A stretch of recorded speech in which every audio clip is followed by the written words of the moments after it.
Ada satu perasaan yang tak dapat digambarkan bila kita tengok saudara baru kita menunaikan solat, membaca Al-Quran.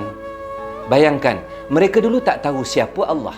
Hari ini, mereka berdiri di belakang imam, angkat takbir dengan penuh yakin, baca Al-Fatihah dengan penuh penghayatan. Itulah keajaiban dakwah. Itulah hasil bila ada yang macam anda yang sudi bantu dan menyumbang.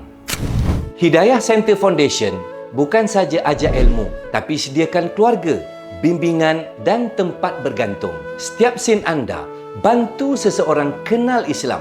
Setiap ringgit jadi pahala berterusan. Jangan tunggu esok. Sumbang hari ini. Bahagia mereka, bahagia anda.